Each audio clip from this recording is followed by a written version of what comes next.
नमस्कार दोस्तों, मैं अतुल द्विवेदी स्वागत करता हूं आप सभी का सटीक नेटवर्क में। आगे बढ़ने से पहले आप सभी से एक छोटी सी अपील कि अगर आपको हमारे वीडियोस पसंद आते हैं तो कृपया हमारे वीडियोस को लाइक करें और चैनल को सब्सक्राइब करें। आज हम बात करने वाले हैं इजराइल और ईरान का जो कन्फ्लिक्ट है वो काफी एस्केलेट होता हुआ दिखाई दे रहा है, जहां पर अमेरिका ने आज इजराइल के जो न्यूक्लियर बेसिस है, 3 न्यूक्लियर बेसिस है, उन पर अटैक कर दिया है। और यूएस के अटैक करने के बाद अभी अभी खबर आ रही है कि F5 जो थे, 2 F5 इजराइल ने ईरान के गिरा दिए हैं। उसके बाद ये खबर आ रही है कि कई सारी मिसाइल भी दागी गई हैं। और इसके अलावा जिनेवा से एक खबर आ रही जहां पर इजराइल और ईरान के बीच जारी संघर्ष जो है उसके बारे में बातचीत चालू हो गई है। वहां पर यूरोपीय देशों के बीच में बातचीत हुई जो कि बेनतीजा निकली है। वहीं इजराइल ने यह भी कहा है कि वह लंबे सैन्य अभियान के लिए तैयार है। दोनों पक्षों के बीच लगातार जारी हमलों के बीच अमेरिका भी खुलकर युद्ध में शामिल हो गया है। इसी बीच रशिया ने अमेरिका के इस कदम की घोर निंदा की है। इसी बीच में हमारे साथ जुड़े हैं प्रशांत तिवारी के साथ आज हम डिस्कस करेंगे कि आखिर ये जो इजराइल और ईरान का जो युद्ध है वो किस तरफ जाता हुआ दिखाई दे रहा है। इजराइल और ईरान का ये युद्ध काफी पारंपरिक तौर पे देखा जा सकता है, क्योंकि ईरान जो है कई सारे जो है तो एक्सट्रीमिस्ट संगठन के को सपोर्ट करता हुआ पीछे मतलब इतिहास में दिखाई देता है, जैसे हमास, यूती, इस तरीके के कई सारे जो एक्सट्रीमिस्ट और टेररिस्ट ऑर्गेनाइजेशन कहा जा सकता है। हमास का हमला आप सभी को याद होगा, जब इजराइल में 1200 लोगों की मृत्यु हो गई थी हमले के तहत।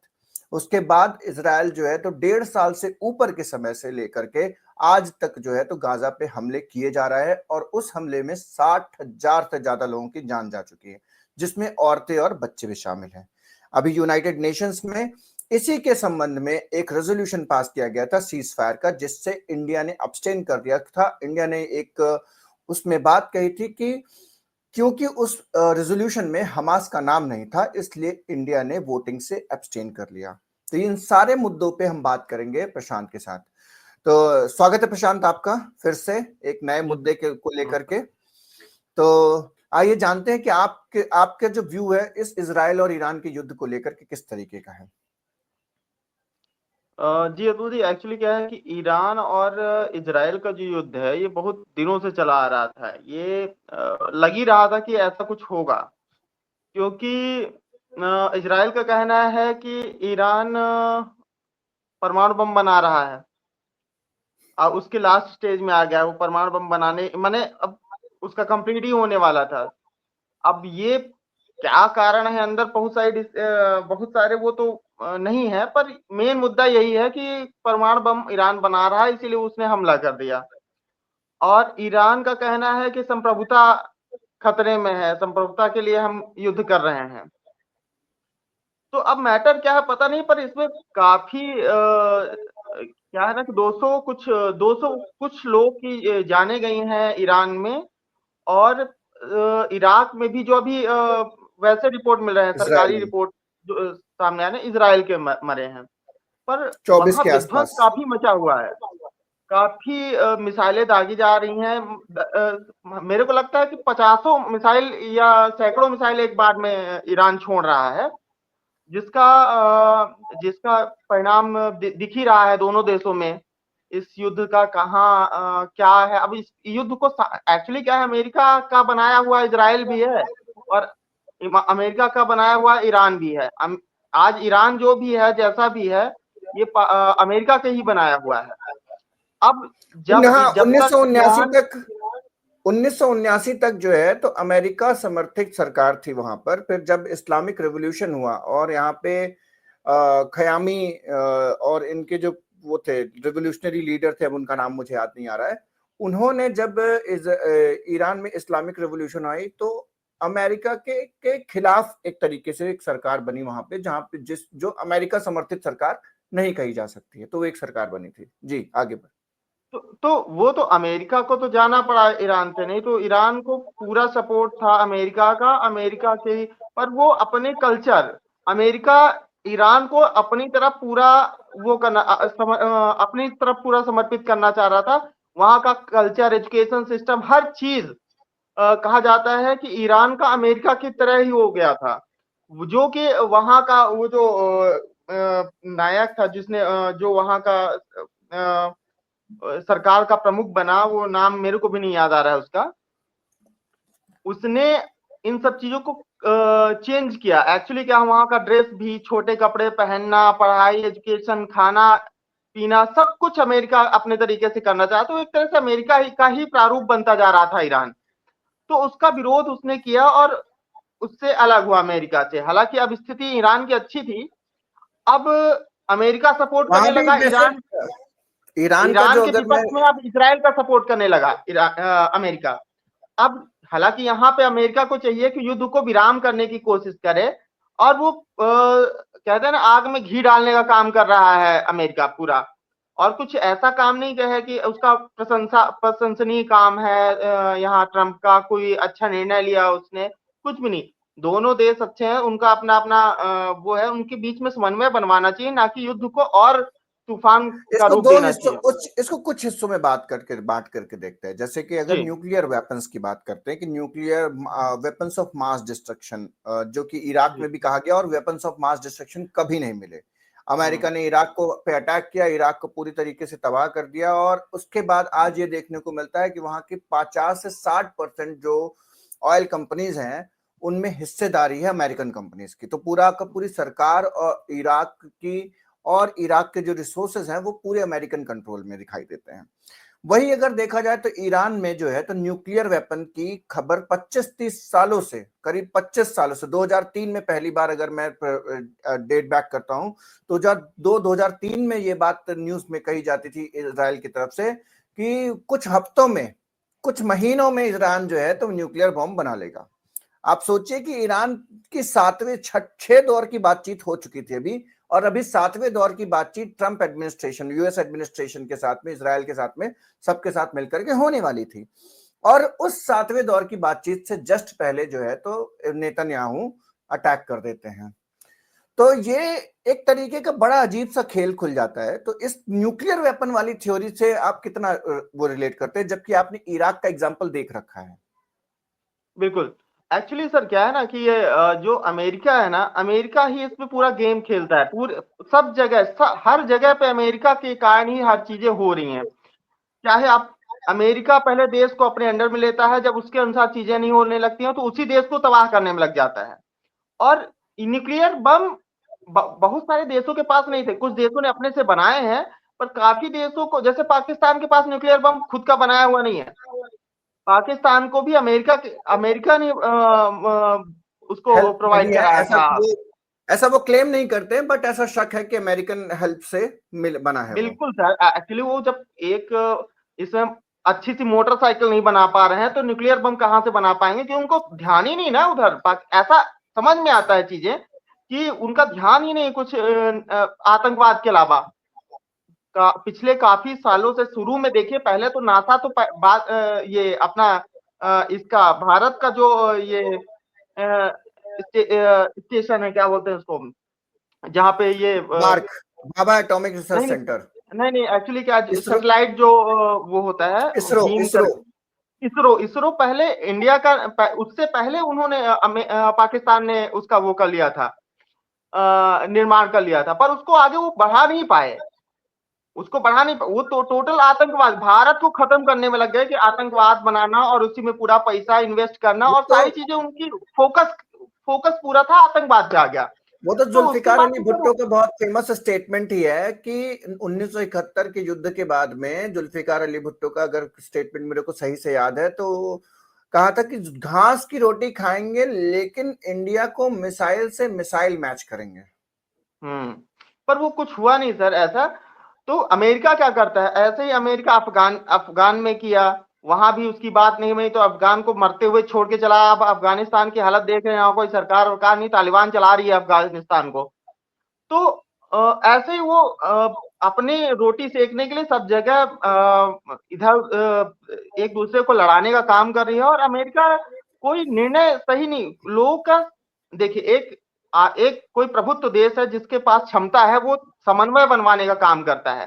पर अमेरिका का काम क्या है, कि किसी को दबा के, किसी को हटा के, अपने आप को स्टेबल करना और अपना काम निकालना, बस यही अमेरिका का चल रहा इसको एक है। चीज देखा जाए कि अमेरिका की जो इकोनॉमी है पूरी की पूरी, वो वॉर इकोनॉमी कहते हैं कि वॉर के बिल्कुल ऊपर या हथियारों से बनी हुई उनकी पूरी इकोनॉमी है। मतलब जितने भी वो जहाज बनाते हैं, फाइटर जेट बनाते हैं, हथियार बनाते हैं, अलग अलग सिस्टम बनाते हैं, और उनके यहाँ देश में काफी लिबरल हैं वो हथियारों को लेकर के भी, गन्स को लेकर के। गन्स के काफी कांड देखने को मिलते ही रहते हैं अमेरिका में शूटिंग के। तो वॉर इकोनॉमी काफी कहा जाता है। लेकिन इस बार जो है तो ट्रंप एडमिनिस्ट्रेशन जो है इस तरीके से आया था कि मेक अमेरिका ग्रेट अगेन, मागा, मागा कहा जाता था उसको। मेक अमेरिका ग्रेट अगेन की जब बात कर रहे हैं ट्रंप, तो वहां पर मेक अमेरिका ग्रेट अगेन कैसे होगा अगर वो युद्ध में उतर जाएंगे? युद्ध में उतरने से इकोनॉमी घटती है। एक बार अगर आप बॉम्बर या कोई भी प्लेन कोई भी मिशन में लेते हैं तो हर रोज के हजारों करोड़ का खर्च होता है, रुपयों का खर्च बिल्कुल होता है, डॉलर्स हो का ही रहा खर्च है, होता है, बिल्कुल। हो ही रहा है। इनफैक्ट एक उम्मीद के हिसाब से 6.5 लाख करोड़ रुपए, ठीक है, 6.5 लाख करोड़ इंडियन रुपीस की बात करो, 6.5 लाख करोड़ रुपीस के आसपास इजरायल ने गाजा के हमले से लेकर के ईरान युद्ध तक लगभग खर्च कर दिए हैं। एक रफ एस्टिमेट के हिसाब से, अब वो शायद 7 लाख करोड़ भी हो गया होगा। तो इतना खर्चा ऑलरेडी कर चुका है। तो और करीब करीब 50 से 60 हजार इंडस्ट्रीज इजरायल में बंद हो चुकी हैं, छोटी मोटी बड़ी मिलाकर के। और इजरायल में बेरोजगारी चरम स्तर पर है, चरम पर है। उसके बाद इस तरीके के युद्ध में उतरना जहां पर एक न्यूक्लियर ट्रीटी साइन होने की लगभग कगार पे थी ईरान के साथ में, ये मेरे समझ से काफी परे है कि क्या एग्जैक्टली है। क्या ये चाहते हैं कि ईरान में सत्ता पलट करने का प्रयास करना चाहते हैं कि जिससे सरकार जो है तो इजरायल और अमेरिका के पक्ष की सरकार बन जाए, ऐसा कोई प्रशासन आ जाए? सर एक्चुअली क्या है ना, मैं ये बाकी चीजें तो नहीं जानता हूँ, मगर इजराइल ने ये जरूर कहा है कि मुस्लिम कंट्री के पास ये न्यूक्लियर बम नहीं होना चाहिए।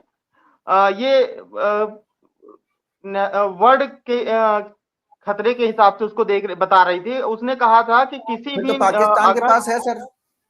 हाँ तो वही तो बात, तो वो भी एक खतरे, वो भी उसको ये नहीं कहता कि नहीं। एक तो ये जो उनका इजराइल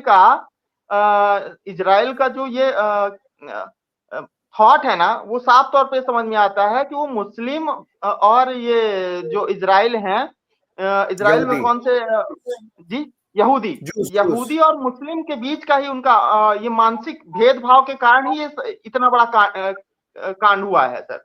क्योंकि उनकी मानसिकता ये है कि बात यही आके रुकती है कि पाकिस्तान के पास है, और मुस्लिम कंट्री तो मोस्टली उसी के, पाकिस्तान के पास है, और किसी आप ज्यादा समझते होंगे किन देशों के पास है।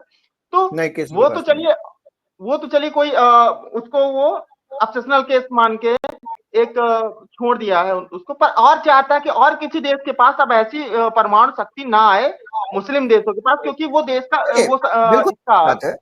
मैं आपकी इस बात से बहुत बिल्कुल बड़ा अग्री खतरा है। करता हूं कि मैं इस बात से अग्री करता हूं कि जिस तरीके से ईरान जो है तो कई सारे उसका नाम आता है कि कई विश्व सारे एक्सट्रीमिस्ट विश्व के लिए बहुत संगठनों के बड़ा साथ। खतरा है, एक्चुअली वो बताता है मुस्लिम, बिल्कुल, ऐसा उनका मैं मानना उस है। खतरे की बात ही नहीं कर रहा हूं, और उस खतरे को मैं मानता हूं और एड्रेस भी करता हूं इस बात पे। मतलब मेरा ऐसा मानना है कि वो खतरा है, और बिल्कुल है इजराइल के लिए कि अगर ईरान के पास न्यूक्लियर बॉम्ब आता है, या फिर ईरान के पास या लेबनान के पास में या फिर उसके आसपास की जो कंट्रीज हैं, फिलिस्तीन के पास में अगर न्यूक्लियर बॉम्ब जैसी कोई भी चीज आती है तो इजराइल के अस्तित्व पे खतरा मंडराने लगेगा, इससे बहुत बड़ा। बिल्कुल। लेकिन पर आप इस शक वो खतरा वो ये नहीं मानता कि मेरे लिए बस खतरा है, वो विश्व स्तरीय खतरा मानता है कि पूरे विश्व के लिए खतरा हो जाएगा अगर इनके पास आ गया तो। वो जैसे अभी बातों को इस तरीके से नहीं कर रहा। तुलसी गबार्ड जो डायरेक्टर ऑफ इंटेलिजेंस हैं अमेरिका में, ठीक है, डायरेक्टर ऑफ जी इंटेलिजेंस हैं तुलसी गबार्ड का मार्च में एक स्टेटमेंट आया कि हमने ईरान के ऊपर सारी की सारी जो है तो रिसर्च कर ली है, सारी उसके ऊपर वो कर ली है, मतलब सारे जांच कर ली है, इन्वेस्टिगेशन कर ली है, लेकिन हमें ऐसा कोई प्रूफ नहीं मिला कि जिससे पता चले कि ईरान में बॉम्ब है। और एक और बात है कि नॉन प्रोलिफरेशन ट्रीटी जो एनपीटी है उसका सिग्नेटरी भी है ईरान। मतलब वो न्यूक्लियर बॉम्ब नहीं बनाएगा, ऐसा उसने ट्रीटी साइन कर रखी है। इजराइल ने ट्रीटी साइन नहीं कर रखी। इजराइल के पास भी न्यूक्लियर बॉम्ब है, आप जानते होंगे। और कितने हैं हाँ, वो इसकी तो है ना, जानकारी, इजराइल में है। ठीक है, इजराइल के पास है। उसके बाद एनपीटी का सिग्नेटरी है, उसके बाद एटॉमिक कॉरपोरेशन जो कमेटी है उसका भी सिग्नेटरी, उसका भी मेंबर है ईरान। मतलब बेसिकली उसके यहाँ इन्वेस्टिगेशन हो सकती है, किसी भी तरीके की जांच की जा सकती है देश में आकर के, उसके न्यूक्लियर प्लांट्स को देखा जा सकता है, यूरेनियम कैसे निकल रहा है, कितना निकल रहा है, हर चीज की जांच ईरान के अंदर की जा सकती है, वो इजराइल के अंदर नहीं की जा सकती है। मेरा कहना यह है कि किसी के ऊपर शक के बेसिस पे अटैक कर देना मुझे ऐसा लगता है कि गलत है। इजराइल का सोचना कि ईरान के पास न्यूक्लियर बॉम्ब ना आए, बिल्कुल सही, लेकिन शक के बेसिस पे किसी कंट्री पे डायरेक्ट ऐसा अटैक कर देना मुझे लगता है कि ये ठीक बात तो नहीं समझ में आती है। अतुल जी, मैं एक बात कहना चाहता हूँ आपसे, आपसे भी इस पे राय लेना चाहूंगा कि आप ये बताइए कि जिन देशों के पास न्यूक्लियर बम है वो अपने बम को डिस्ट्रॉय करने के बारे में नहीं सोच रहे हैं, इस विषय में कोई बात नहीं हो रही है। अगर किसी भी एक देश के पास न्यूक्लियर बम है तो बाकी देश क्यों ना रखे न्यूक्लियर बम? मैं मेरे तो ये भी सोचना है कि ऐसा क्यों। आप पहले, आपका मोटिव होना चाहिए कि अपन जो भी न्यूक्लियर बम अपने पास है, जिनके पास भी है, वो डिस्ट्रॉय करने के बारे में सोचें कि हम अपना ऐसे बम को डिस्ट्रॉय कर रहे हैं। कोई एक उसका वाल्केनो वाल्केनो की जैसे बातें चल रही थी, कुछ कोई एक तरीका निकालें कि सब न्यूक्लियर फ्री हो जाए ना, अपना ये जो वर्ड है न्यूक्लियर फ्री हो जाए, तो फिर आप किसी देखिए, को एक बात रोके कि मेरा नहीं। एक बहुत अच्छे से मानना है कि न्यूक्लियर बॉम्ब एक ऐसा हथियार है, जिन जिन कंट्रीज के पास न्यूक्लियर बॉम्ब जैसी चीज है, मैं वैसे तो न्यूक्लियर बॉम्ब के बहुत पक्षधर नहीं हूं, क्योंकि पहली बार भी जब उसका इस्तेमाल किया गया जापान में हिरोशिमा उसके और बहुत नागासाकी के भयानक खिलाफ, वो परिणाम है। एक हारे हुए देश के ऊपर, जापान हम्म ऑलरेडी युद्ध हार चुका था, मतलब एक हम्म हफ्ते नहीं तो 15 दिन, एक महीने के अंदर वो सरेंडर कर देता। जर्मनी ऑलरेडी युद्ध हार चुका था, जापान भी लगभग हार चुका था।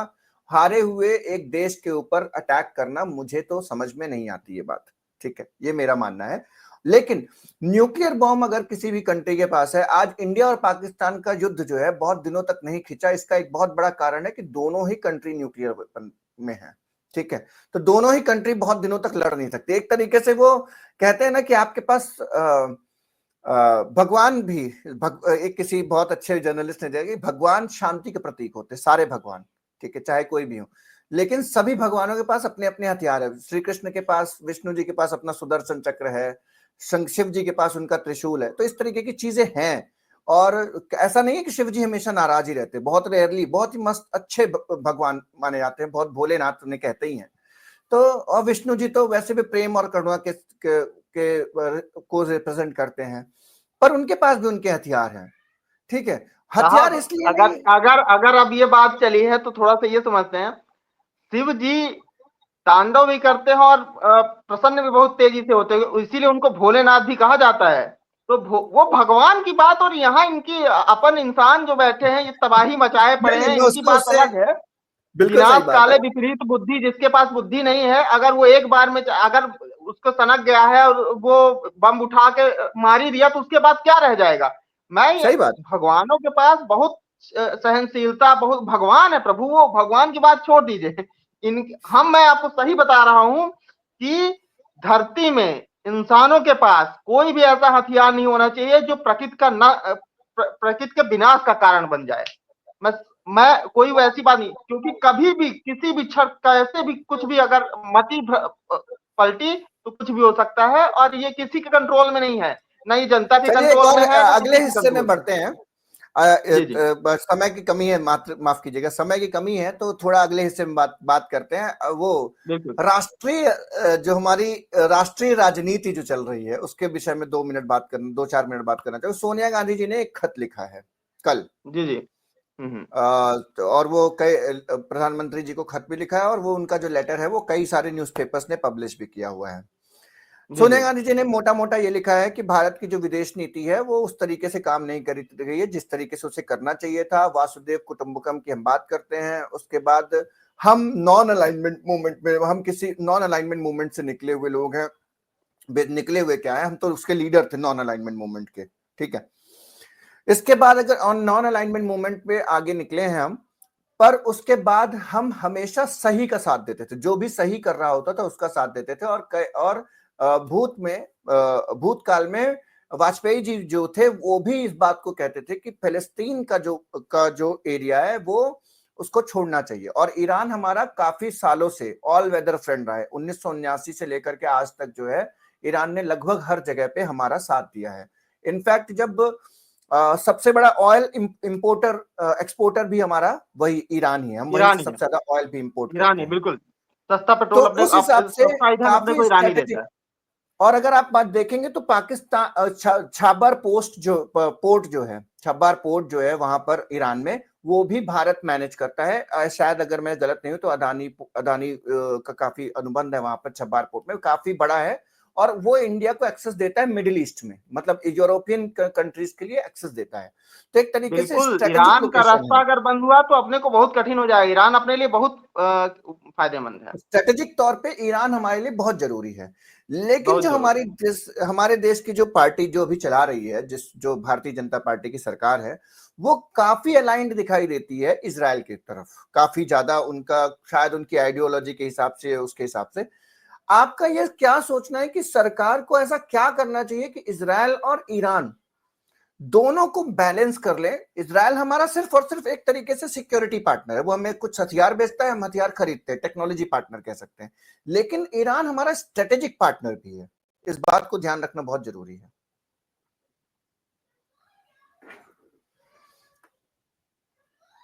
जी, एक्चुअली सर इसमें कुछ खास किया नहीं जा सकता है, क्योंकि इसमें एक निर्णय लेना पड़ेगा।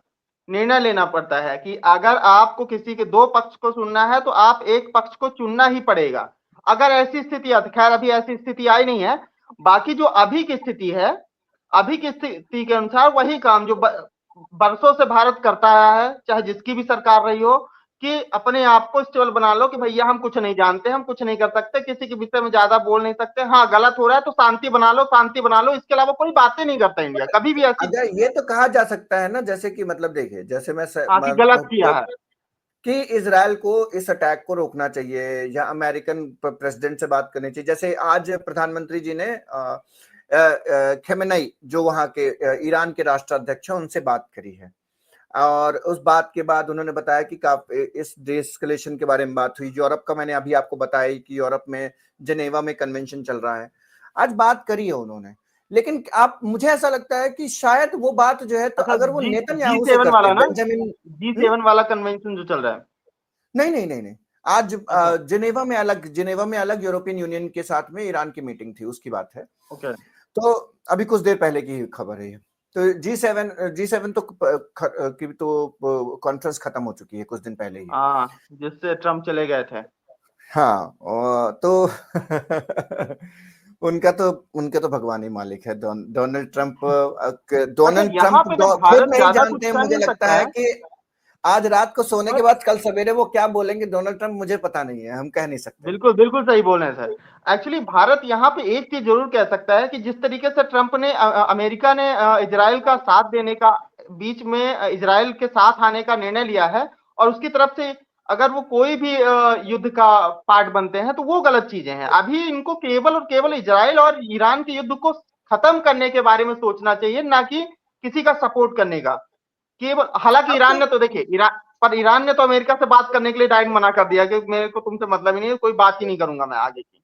तुम अमेरिका से किसी भी प्रकार बात करने के लिए वो उसने वो कर दिया है, डिनाई कर दिया है आज ईरान ने। यूरोपियन यूनियन के की जो प्रेसिडेंट है, की चेयरमैन है, उनका स्टेटमेंट आ गया। उसके बाद ऋषि सुनक, उनका पूर्व प्रधानमंत्री ब्रिटेन के, उनका स्टेटमेंट आ गया। वो सबने इसराइल के सपोर्ट में अपने अपने अपने स्टेटमेंट्स दिए हैं। और कि ईरान को जो है तो समझना चाहिए, और सभी ये कह रहे हैं कि ईरान जो है तो सीज फायर अपनी तरफ से करे, ईरान इसको डेस्कलेट ना करे। बहुत बेसिकली ये कहने की बात है। सर सर अपन यहाँ बैठ के ना बहुत सारी चीजें तो नहीं जानते हैं, पर मेरे को ये सामने से लग रहा है कि ईरान की इसमें कोई गलती नहीं। अब कितना क्या क्या घटा है, क्या क्या उसमें फैक्टर रहे हो, किसी भी न्यूज चैनल में इतने अच्छे से उसको मैं अभी तक कोई रिपोर्ट में भी इतने अच्छे से नहीं समझ पाया हूं। ये मन भेद के कारण इतना बड़ा युद्ध का कारण बना है, और उनके मन के अंदर क्या चल रहा है प्रभु जाने। बाकी कोई इतना बड़ा मुद्दा नहीं था जिसमें इतना बड़ा ये कांड युद्ध हो, इस तरह से बमबारियां हो रही हैं, मिसाइलें चल रही हैं, लोग मर रहे हैं, इंफ्रास्ट्रक्चर खराब हो रहा है, वातावरण खराब हो रहा है। तो ये मन भेद के कारण इतना सारा मुद्दा, मेरे को नहीं ऐसा कोई बड़ा कारण दिख नहीं रहा है कि न्यूक्लियर बम वो बना रहा है तो आप बिल्कुल सबको बैन करिए। भारत को भी तो नहीं बनाने दे रहे थे, भारत वाले बनाए ना न्यूक्लियर बम। कितना लुक छिप के पता नहीं क्या क्या करके बनाना पड़ा उनको भी, क्योंकि आप अगर बम 1974 रखते हो। में 1974 में जब भारत ने परमाणु प्रशिक्षण किया था, तो इंदिरा गांधी उस प्रशिक्षण को छुपाने के लिए भारत ने क्या क्या नहीं किया था। जब पहला न्यूक्लियर बहुत प्रशिक्षण किया था, हाँ, लाफिंग बुद्धा हाँ, अगर अब न्यूक्लियर बम कितना उस समय भारत को डेवलप करने के लिए पैसों की बहुत जरूरत थी, लोग भूखे मर रहे थे, पर उसको नजरअंदाज करके उन्होंने परमाणु बम बनाने का निर्णय क्यों लिया? क्योंकि बहुत जरूरत थी। धमकाते हैं लोग, देश धमकाते हैं, क्योंकि अगर हमारे पास नहीं है तो हमको सोचेंगे इसके ये कुछ नहीं है, इसके औकात ही नहीं, औकात के हिसाब से तोला जाता है ना। तो धमकाना, सही बात है। ये जो चाइना से हम एक चीज अन्य हार देशों, चुके थे, तो मैं न्यूक्लियर, पाकिस्तान से 1971 में ही युद्ध हुआ था और 65 में युद्ध हुआ, तो न्यूक्लियर बॉम्ब बनाना तो भारत की एक जरूरत थी, एक तरीके से बनाना। आज भारत जैसे भी स्टेज में है उसी न्यूक्लियर बम के कारण है। इतने कुछ भी ऊपर है नीचे जो भी है, समझ में आता है ना भारत की औकात, तो वो लेवल केवल केवल न्यूक्लियर बम के कारण है कि हाँ इनके पास भी है, कर सकते हैं। अब बना लिए तो बना लिए, अब वही बात है कि जब तक नहीं कर पाए तब तक दबाए जाओगे, कर लिए तो भैया जय श्री राम। तो ये सही कोई बात है। मुद्दा नहीं, इसलिए मैं समझ नहीं पा रहा हूँ ये युद्ध क्यों चल रहा है, इसको किस तरीके से समाप्त किया जाए, बैठ के बातें करके। लेकिन मुझे ईरान देखिए, अपना मेरा काम ऐसा करे, मानना इजराइल है अपना काम कि करे। मुझे ऐसा लगता है कि इसमें बहुत इंपॉर्टेंट है, ये युद्ध अगर कुछ दिन और खिंचा, मुझे बहुत शक है कि यमन ने अभी, शायद अगर मैं गलत नहीं हूं तो यमन ने जो है तो धमकी दी है अमेरिकन बेसेस को हमला करने के लिए। यमन साथ में काफी तेजी से खड़ा हुआ था, दिखाई दे रहा है।